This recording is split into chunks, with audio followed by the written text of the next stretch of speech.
Kita lagi di Hot Room. Seperti biasa, Hotman selalu minum kopi sebelum berdebat.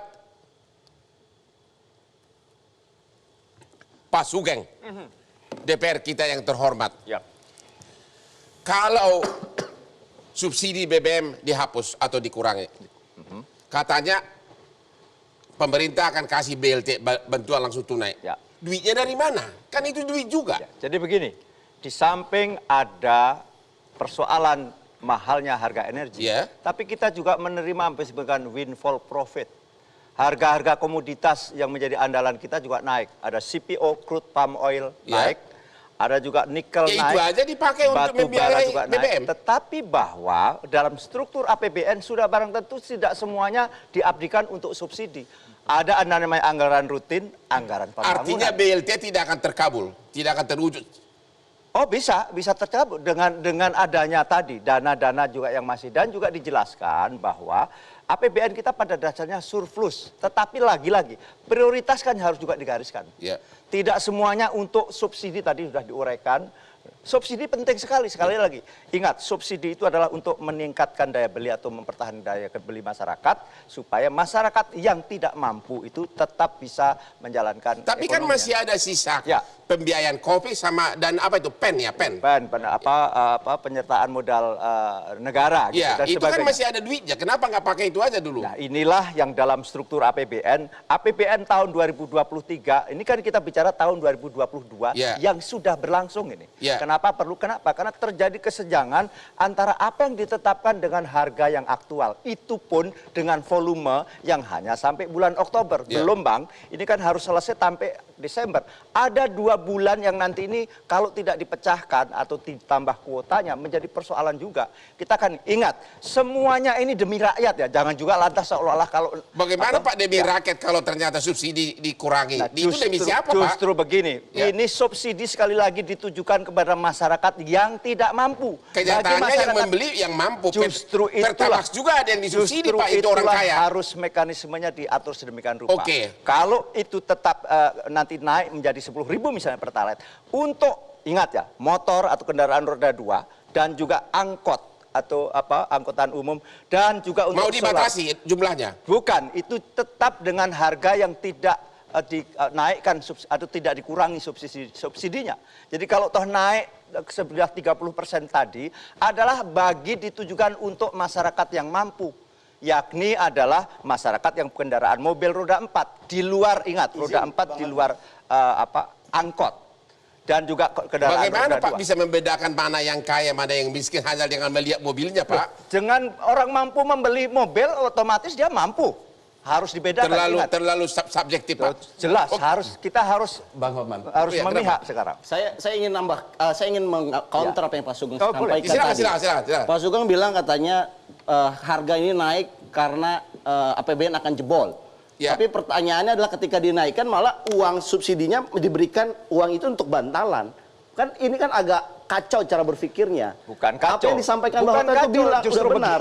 Yang kedua, kita ingat Pak, ini ada momentum. Kita ini masih tahun 2022, di mana defisit kita masih diizinkan di atas 3%.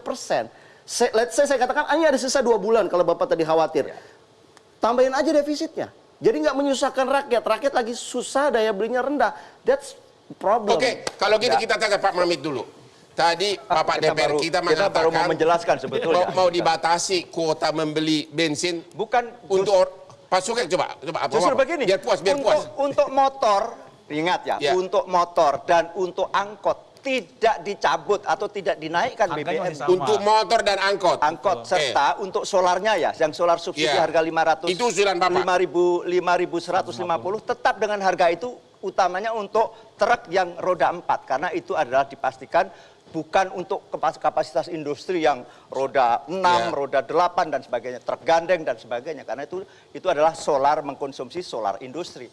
Jadi kalau toh dinaikkan menjadi 10.000 misalnya, tetap angkot dan kendaraan roda 2 dalam hal ini motor tetap dengan harga Bagaimana Pak itu pengawasannya dalam bisa praktek? sekali. Bisa. Ada. Gimana Pak? Gimana mengawasi ada saat ini jutaan angkot di Indonesia ini? Saat ini Pertamina sudah mempunyai yang namanya program aplikasi My Pertamina. Ini bisa menjadi salah satu tools untuk bisa seperti yang disampaikan oleh Pak Sugeng tadi. Bahwa untuk kendaraan angkutan plat kuning, angkutan umum, kendaraan roda 2 bisa menggunakan aplikasi kalau tersebut. Kalau angkotnya datang 50 kali sehari bagaimana? Kan itu nanti di dalam itu kan akan dibatasi nanti. Dibatasi, itu bisa berapa jumlahnya per hari ini kan juga harus diatur. Berarti gitu teknologi di setiap pom bensin itu harus canggih dong. Apa sudah sampai ke sana? Sekarang kan sudah boleh bicara digitalisasi semuanya. Jadi menurut Anda alokasi pembatasan kuota membeli jumlah bensin itu realistis? Realistis sekali. Hah? Masih bisa realistis. Gimana ini Pak Peter? Ini realistis enggak? Ini satu membingungkan dulu, Bang, ya. Tadi disebutkan bahwasanya subsidinya masih, yang mereka yang membutuhkan subsidi masih. Sementara kita membahas ini adalah kenaikan harga BBM subsidi. Loh, karena kita nggak ada uang, gitu kan? Ini pertanyaan. Subsidinya pun masih subsidi kok. Enggak. Gimana? Ini hanya menjadi 10.000 sementara harga berarti kan tetap naik kan Pak. Yang kita bahas kan kenaikan. Persis, kenaikan, tetapi untuk masyarakat yang mampu, bagi motor dan angkot tidak naik. Catat, untuk motor dan angkot tidak naik. Ini agak aneh berpikirnya. Nah, ini orang mengatakan seolah-olah yang punya mobil mampu. Banyak orang yang punya mobil di bawah 1.500 cc, Pak. Salahnya di situ. Itu banyak yang nggak mampu. Bayangkan, saya jelaskan. Mobil di bawah 1.500 cc, tankinya berapa liter? Adil nggak? Ya maksud saya gini, itu mampu apa tidak Pak? Mampu jelas. Definisi mampu atau tidak bukan kita yang jadi menentukan. begini. Yang menentukan. Kalau memang yang disebutkan tadi bisa melakukan perbaikan mekanisme agar supaya subsidi ini bisa tepat sasaran, kenapa harus dipisahkan saat ini? Saat ini ya. Saya harus garis bawahi saat ini karena kondisinya sekarang ini tidak dalam kondisi yang tepat untuk menaikkan harga BBM subsidi. Walaupun tadi disebutkan sebagian untuk yang mobil angkot dan sebagainya tidak naik, tapi upaya untuk menaikkan itu kan sekarang ini sudah memicu kenaikan harga yang luar biasa. Dan kalau itu dilanjutkan kondisinya akan menjadi sangat buruk yang bisa merembet kemana-mana. Itu konteksnya berbeda, Bung. Itu konteksnya itu karena mismanagement secara kebijakan. Tapi tidak bisa kita selesaikan dengan waktu yang sangat singkat seperti sekarang. Kalau masalahnya mismanagement, salah sasaran subsidi, kan ininya dulu diberesin, diperbaiki dulu Pak. Pak Sugeng, untuk masyarakat menengah yang baru mulai naik sesudah ekonomi menggeliat, dengan adanya kenaikan BBM ini, bisa-bisa miskin lagi Pak. Gimana ini Pak? Tidak, kita pastikan tidak bisa terukur. Gimana Bapak memastikan? Dengan naik kurang lebih hanya kurang lebih 1.200 sampai 2.200 per liter.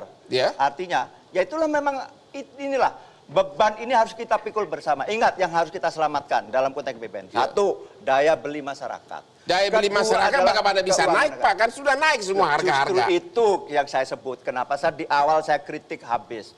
Kenapa barang sesuatu yang belum dirumuskan dengan baik dan akan segera diumumkan. Sudah diumumkan, minggu depan BBM akan naik, ya pasti terjadi. Artinya pemerintah belum siap. Belum siap, sangat tapi kok sudah buru-buru mengumumkan. Itulah yang jadi problem, Opung. Dan tujuan dari DPR apa dong guna kalian? Justru itulah kan, itu kan yang ngomong kan di luar kontrol DPR. Oh begitu. Justru, karena ini karena Perpu masih kemenangannya pemerintah hari ini. Yang ngomong juga kan di luar kontrol DPR. Jadi DPR hanya bisa menonton sekarang ini? Tidak. Hari ini kita ketat dengan syarat-syarat. Karena ada syarat lain. Boleh kita naikkan BBM asal. Tapi kan itu kewenangan pemerintah berdasarkan Perpu. Bagaimana? Yang mana yang benar? Nah inilah memang dilema. Dilema. Bukan berarti dengan dilema itu maka DPR lantas tidak bersikap. Pak Ahmad, gimana ada dua poin gimana itu? Tapi saya mau komentari orang Pak, ketika diumumkan Pertamax naik, apa yang terjadi? Apa orang kemudian tetap beli Pertamax yang ada di 12.000 atau dia beralih ke Pertalite? Iya, itu yang terjadi. Coba silakan. Menurut saya kenapa ini kuotanya 23 juta kiloliter itu cepat habis? Karena orang yang tadinya beli Pertamax, dia mengkonsumsi Pertalite. Ini artinya apa Pak? Masyarakat belum pulih daya belinya. Nah kalau misalkan Bapak bilang naikin 10 jadi 10.000, pertanyaannya adalah mereka ini akan beli kemana lagi? kan nggak ada di bawahnya lagi. Dan mereka berarti akan mengurangi belanja berikutnya, uang sekolah mungkin akan dikurangin. Tadi yang Pak Idlan sampaikan, PHK meningkat. PHK akan meningkat, ini kasihan rakyat kecil. Ya, ini begini, bahasa itu ingat. Sementara Pak, saya katakan kedaulatan itu masih ada. Pemerintah masih punya kewenangan menaikkan defisitnya 3%. So, gunakan itu atas nama rakyat, Pak. Kami bicara juga atas nama rakyat. Jadi, Bang Hotman, saya ingin menegaskan aja apa yang disampaikan oleh sahabat saya, Mas Nur. Jadi, argumentasi bahwasanya kenaikan subsidi ini tidak bisa dicegah dikarenakan kondisi APBN, sebenarnya tadi disampaikan oleh Pak Sugeng juga tidak cukup kuat. Karena tadi juga Pak Sugeng menyampaikan bahwasanya sampai saat ini kondisi APBN itu surplus.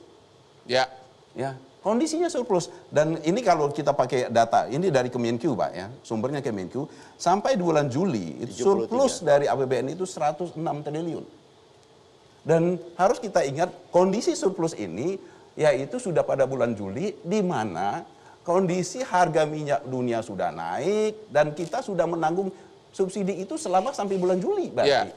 Di mana kita masih surplus. Masih surplus. Dan kalaupun kemudian nanti ya kalau dinaikkan, tadi Pak Sugeng dan Pak Mabit juga menyampaikan, nanti pemerintah akan mengeluarkan untuk bantuan sosial. Duitnya dari mana? Dari mana juga. Ya, duitnya dari mana? Menjadi argumentasi bahwasanya ini akan jebol, ini menjadi duit lemah sebenarnya. Jadi karena itu yang pertama. Yang kedua, saya menanggapi Pak Peter bahwa menurut saya kan di satu pihak nggak ada duit untuk subsidi, tapi ada duit untuk BLT. Mana yang benar? Saya kira dengan adanya nanti pengurangan beban subsidi, maka akan ada ruang fiskal, bagi APBN kita untuk memberikan juga BLT tersebut. Gitu loh. Ya nggak usah BBM subsidinya aja. Bang Hormat, atau dikurangi. Saya kira, ya itu makanya subsidinya dikurangi, makanya akan ada yang namanya penyesuaian harga. Nah, ruang pengurangan inilah yang saya kira bisa dilakukan. Menurut saya sudah cukup. Saya kira sudah cukup lah menurut saya. Kita bisa menggunakan dan APBN kita untuk lebih kegiatan-kegiatan lebih kalau produktif. Ruang fiskal yang dimaksudkan itu adalah kita mau ekspansi pembangunan. Oh iya, maksud saya tapi kalau APBN jebol ini soal hidup dan mati APBN. Betul, makanya saya bilang posisinya kita tidak bisa lah. Kita tidak bisa lah. Pak Mabit, gimana? Ya, kita tidak bisa. Seharusnya semua dana APBN kita hanya untuk subsidi di sektor energi. Kita masih punya hal-hal yang lain. Kalau untuk sekarang itu yang menjadi prioritas. Saya kira itu yang perlu dilakukan. Kalau semuanya harus untuk subsidi, bisa tidak ada pembangunan. Bagaimana nanti dengan pendidikan siswa kita, bagaimana dengan kesehatan masyarakat kita, bagaimana dengan hal-hal yang menurut saya lebih produktif. Dalam pengembangan UMKM yang justru bisa dalam meningkatkan kebijakan juga, publik, Mas Mamet, itu harusnya ada prioritas belanja. Dan kita ingin katakan, standing kita hari ini adalah prioritasnya harusnya semua program pemerintah mendukung daya beli. Nah, persoalannya adalah pemerintah ini tidak fokus. Ada yang ingin terus infrastruktur, tetapi ketika misalkan kita bicara daya beli, pakai digunakan alasan mau fokus ke daya beli. Ini agak membingungkan. Keterbatasan dana dalam APBN, kita istirahat dulu setelah yang berikut ini. Nanti kita tuntaskan di segmen terakhir.